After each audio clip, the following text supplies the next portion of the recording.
negociação por Anderson Talisca avança, ele tá insatisfeito lá na Turquia e tá a princípio descartando uma volta pro Bahia e também colocando de lado o interesse do Corinthians. A gente vai dar todos os detalhes no vídeo de hoje. Tem também a ampla divulgação aí de uma possível negociação do Flamengo com o Pombo Richarlison e eu vou explicar se isso tudo acaba tirando alguma chance do Tati Castellanos chegar para o Flamengo. Eu vou dar todos os detalhes no vídeo de hoje. Tem Jorginho e Carrascal lesionados se juntando a Pedro e a gente vai dar aqui o panorama, a previsão, se algum deles preocupa de fato para a final ou não. Tem também o Flamengo praticamente rebaixando o Sport num jogo tranquilo que serviu para muitas recuperações e o golaço de Arrascaeta, tudo isso no vídeo de hoje. Mas antes, eu quero saber se você já deu like no vídeo, já se inscreveu no canal e já ativou o sininho para não perder nenhum novo vídeo. Já fez isso tudo? Então pega a visão, segue o Lucão e bora para as notícias do Mengão. E agora uma informação exclusiva que eu acabei de ter acesso. Muita gente assiste ao conteúdo do Lucão Vital diariamente e não se inscreveu no canal do YouTube. Irmão, pega a visão para saber tudo que tá rolando no nosso Mengão. É só se ligar no canal do Lucão! E fala galera, eu sou o Lucão, estamos aqui hoje para falar tudo do nosso Mengão. Domingão que o Flamengo pelo menos inicia como líder. Venceu bem o Sport, virou essa de sábado para domingo como líder do campeonato. Claro que o Palmeiras pega o Juventude às 6h30 desse domingo. Tem uma grande possibilidade aí de vencer. O Juventude é o penúltimo colocado do Brasileirão, mas tudo pode acontecer. Flamengo, de vez em quando, das suas rateadas, o Palmeiras pode também. Nada impede que algo fora do previsto possa acontecer. O Flamengo folga nesse domingo, treina normalmente na segunda-feira, treina na terça-feira e logo depois do treino pela manhã de terça-feira, o Flamengo viaja para São Paulo, onde enfrenta o São Paulo na Vila Belmiro, em Santos, na quarta-feira. E aí tem essa viagem, quarta-feira às 9 da noite. Aqui tá 9h05, mas não sei se é 9, deve ser 9h45, erro de digitação aqui do site que eu peguei. Enfim, quarta-feira à noite tem Flamengo e São Paulo lá na Vila Belmiro. São Paulo trocou aí o mando por conta de um show que vai acontecer lá. Vamos falar aqui primeiro do jogo de ontem, né? Flamengo e Sport fizeram um jogo tranquilo. O Flamengo venceu bem, sem precisar de grande esforço e o jogo foi muito útil para certas redenções aí de jogadores que estavam com a confiança um pouquinho abaixo. Muito bom jogo aí de Bruno Henrique, de De La Cruz, que quando tá bem, tá condicionado, joga muita bola. Também um bom jogo de Samuel Lino, que vinha aí com a confiança um pouquinho abaixo, se movimentou muito bem. Claro que não foi aquele jogo espetacular, mas muito bom para ganhar confiança, para voltar. Os jogadores de forma geral aí jogaram muito bem. Teve o golaço do Arrascaeta de falta, Flamengo que tinha tempo já que não fazia um gol de falta. A expulsão do Everton Araújo, que na minha opinião é até um lance de expulsão sim. Só que a gente tem que considerar o critério. Se expulsou o Everton Araújo, tinha que expulsar o Gustavo Gomes também. Que pra mim o lance do Gustavo Gomes é muito mais para vermelho do que o do Everton Araújo. Mas muito mais claro. Enfim, mas acabou havendo essa expulsão do Everton Araújo, que acabou não prejudicando tanto, porque o jogo já estava se encaminhando ali para o final, o Flamengo já estava com o placar feito, placar já construído. E aí, como a gente já deu um início aí no vídeo na prévia, dormindo na liderança com a vitória sobre o Sport por 3-0 no Maracanã, o Flamengo dorme na liderança do Brasileirão. Rival direto na disputa do título, o Palmeiras enfrenta o Juventude nesse domingo no Alfredo Jaconi, às 6h30 da noite. E também tem essa questão aí da viagem de quarta-feira, que o Flamengo vai desembarcar lá em São Paulo na terça-feira. E aí, depois de pousar, o Flamengo vai de ônibus para Santos, porque o jogo é lá, né, na Vila Belmiro, como a gente falou. Então vai ter essa baldeação ainda no Flamengo na rotina dessa semana. E agora vamos falar das lesões, tá? Começando com o resultado do exame de Carrascal, ele que sentiu ali uma dor na região da lombar durante o jogo, foi substituído ainda no primeiro tempo de 3-0, do jogo de 3-0, eu de novo chutando a câmera aqui. Carrascal foi submetido a um exame de ressonância magnética na madrugada de domingo. O resultado apontou um edema ósseo na região da costela, porém sem fratura. Já iniciou tratamento com o departamento médico do Flamengo e não chega ainda a preocupar para a final, mas a questão toda é o condicionamento. Ele fica aí, a tendência é que fique pelo menos 10 a 2 semanas de fora, 10 dias a 2 semanas de fora. E aí a gente fica no questionamento de, depois desse retorno, o tempo que ele tem para recuperar essa boa forma, o bom futebol que ele vinha apresentando. Outro jogador que está lesionado é o Jorginho, a gente vai falar já já. Mas antes, vamos relembrar aqui esse lance do Gustavo Gomes que a gente deu uma criticada agora, com um trecho que saiu lá no Coluna do Fla. Lances idênticos, critérios diferentes. Rafael Rodrigo Klein entendeu que Gustavo Gomes não tinha tempo para recolher a perna antes do contato, naquele lance esdrúxulo dele.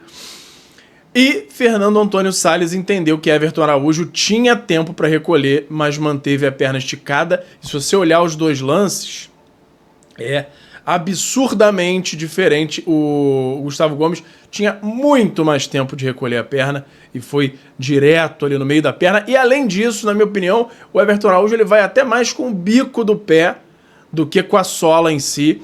Acho que era até para expulsão, mas era muito menos escandaloso do que o lance do Gustavo Gomes, que inclusive lesionou sério o jogador, o Wanderson do Inter, né? Enfim. E agora a informação aqui, alguns trechos das entrevistas depois do jogo. Primeiro sobre o Danilo falando sobre o Gustavo Gomes. Perguntaram o que ele acha do Gustavo Gomes. Ele respondeu o seguinte: você sabe a minha resposta, mas cada um usa das suas artimanhas. Na América do Sul tem muito isso. Temos que usar nossa força, que não é isso. No sentido de... ele tá falando nas entrelinhas aí que o Gustavo Gomes é desleal, é violento, faz coisas ali, usa a força de uma forma diferente, e o Danilo é contra isso, falou nas entrelinhas que não gosta da forma com que o Gustavo Gomes joga. Samuel Lino falou sobre o momento do Flamengo também. Falou o seguinte: eu sei que eu sou um jogador muito bom, continuo confiante e quero desfrutar ainda mais desse processo, falou aí o Samuel Lino. E é isso, ele tem que manter a confiança, tem que dizer que é bom sim, tem que botar na prática o que ele já fez na Europa, fez no início aqui do Flamengo também, e eu tenho muita confiança que o Lino vai dar muitas alegrias ainda ao Mengão. Felipe Luiz, agora alguns trechos da fala dele pós-jogo.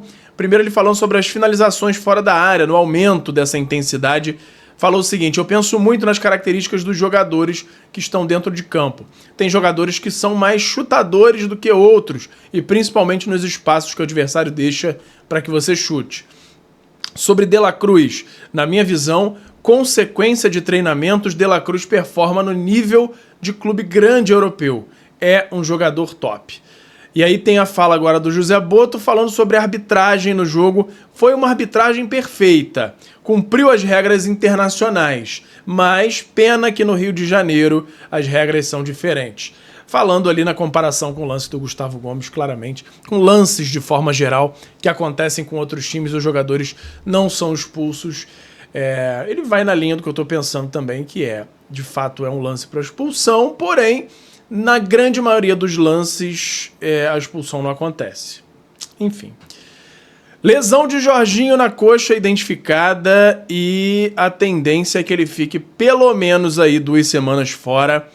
Não existe uma grande preocupação em relação à final. A preocupação é mais com, depois da volta dele, se ele vai conseguir recuperar o ritmo para entregar o máximo e para estar 100% na final da Libertadores. E o Flamengo também acaba ficando muito desfalcado aí para essa reta final de Brasileiro, sem Carrascal, sem Jorginho, sem Pedro. Então, Cebolinha também tá fora, que ele não é titular absoluto, mas com certeza agrega ao time. Então, lesões aí importantes no elenco para essa reta final. Mas o Flamengo tem que passar por cima de tudo e de todos para garantir esse Brasileirão também, não focar só na Libertadores. Foram divulgados aí, agora mudando de assunto, né, os ingressos, os valores dos ingressos para a final da Libertadores, a galera que está se programando para ir para Lima. Até o momento a Conmebol está cravando que vai manter por lá o jogo no Peru. E o preço dos ingressos, categoria 1, $320. Categoria 1 é um setor misto central do campo. $320. Soma isso aí por 5,30 e pouco, 5,40. Dá uma grana braba aí, hein? Dá pra lá de R$1.600, R$1.700. Categoria 2, $220. Também é um setor misto central. Categorias 3 e 4, que aí sim são os dois lados do campo atrás de cada gol, são torcidas específicas, são esses ingressos que vão para a mão dos clubes fazerem a venda através ali de programa de sócio e etc. Categorias 3 e 4, $95. Esse é o valor, deve dar algo em torno aí de 500 e poucos reais o ingresso para o jogo para a final da Libertadores. É caro, hein? Caro, mas é a final da Libertadores, né? É um dos jogos assim que faz sentido você pagar um valor desse, mas mesmo assim é muito dinheiro, muito caro. E a Conmebol, ela pega, é dela o lucro dessas vendas todas aí, a bilheteria do jogo em si é 100% da Conmebol na final, já por contrato, então ganham uma grana absurda aí nessa partida. Vamos falar agora de mercado da bola, mas antes tem o meu parceiro novo aqui no canal, que é o FIFA Friends Plus, que é nada mais nada menos do que o FIFA 16, para mim o melhor FIFA da história, modificado para você poder jogar com todos os times do Brasil, Série A, B, C, D, todos os times com estádio perfeito.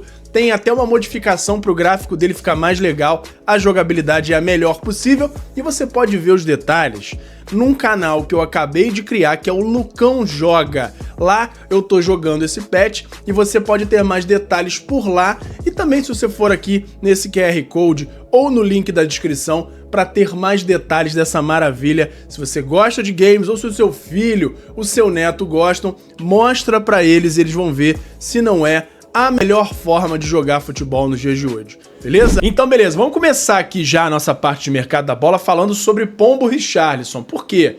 Saiu em muitos lugares aí da mídia nesse sábado, reforçando que o Richarlison é um dos nomes do Flamengo pro ataque na próxima janela. Um dos nomes que o Flamengo cogita aí trazer pro ataque na próxima janela. E falou-se muito que ele tá numa fase lá de muitas altos e baixos, que ele tem ainda a vontade de jogar a Copa do Mundo do ano que vem e que existe uma certa negociação entre o staff do jogador e o Flamengo. Isso quer dizer que o Tati Castelhano está descartado? Não. Só que o Flamengo ele tem enfrentado dificuldade em conseguir avançar mais na conversa com o Alásio. Então, isso faz com que o Flamengo busque outras opções para centroavante, para disputar a posição ali com o Pedro. Então, começam a sair notícias aí de outros jogadores, e uma delas é pro Pombo Richarlison. Outro jogador, e esse, uma notícia mais incisiva, é sobre o Anderson Talisca, que saiu uma notícia aí do Antenados da Bola, bem incisiva, dizendo que o Talisca está insatisfeito na Turquia, já está colocando de lado o interesse do Bahia e do Corinthians, descartando uma volta para o Bahia agora, porque ele pediu para os representantes dele negociarem com o Flamengo, porque a vontade dele é jogar no Flamengo. Notícia importante aí sobre a negociação com Anderson Talisca, e eu vou ler o trecho da matéria aqui para vocês. Talisca deixa a volta ao Bahia de lado e dá sinal positivo para acerto com o Flamengo. O jogador não está contente na Turquia e por isso vê com bons olhos uma volta ao Brasil. Talisca deixa o Bahia de lado e aí segue. O jogador deve deixar o Fenerbahçe na próxima janela de transferências e com isso a chance de voltar ao futebol brasileiro é grande. De acordo com o jornalista italiano Marco Manpresso, Anderson Talisca deu sinal positivo ao Flamengo para iniciar as negociações visando a sua contratação. Além disso, o meio-atacante aceitou reduzir o salário para fechar com a equipe carioca. Agora, o Flamengo deve formalizar uma proposta ao Fenerbahçe para contar com o jogador em janeiro. Lembrando que já é para janeiro, porque o Brasileirão já começa no início do ano, no ano que vem. ainda existe a possibilidade do rubro-negro esperar até junho para contratá-lo sem custos. Tem isso também. Ele pode assinar um pré-contrato no início do ano que vem, mas acho que a tendência é o Flamengo tentar trazê-lo já para o início do ano para não ter aquele prejuízo de ter o jogador chegando no meio da temporada. Tudo depende também do acordo aí que vai acontecer entre Flamengo e Fenerbahçe, mas o negócio está avançando relativamente bem. E eu não acredito que isso vai impedir a contratação do Castellanos, não, tá? O Talisca, ele faz muitas posições, ele é visto mais como essa oportunidade de mercado pelo Flamengo, e aí a gente vai aguardar para saber mais detalhes sobre isso, mas o fato é que está avançando bastante.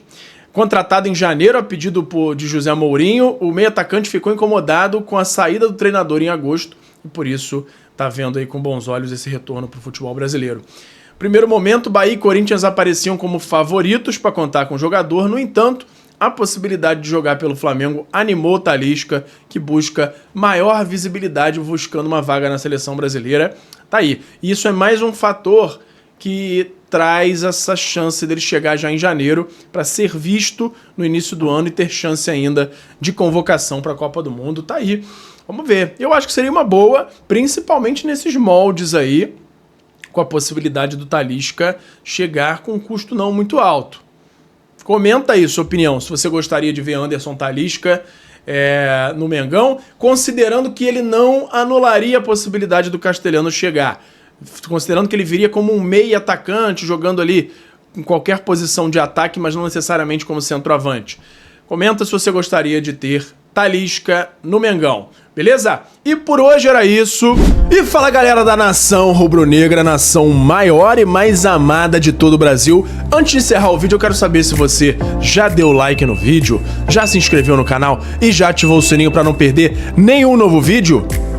Além disso, tem o botão hypar, que me ajuda muito a levantar o vídeo, a mandar o vídeo para cada vez mais gente. Você que está aí no celular, lá na parte dos comentários, é só arrastar para o lado que vai aparecer a opção de hypar, e você clicando lá me ajuda muito a crescer o canal e me incentiva a continuar produzindo conteúdo aqui para vocês. Me ajuda nisso aí, beleza? Muito obrigado e até a próxima! Flamengo!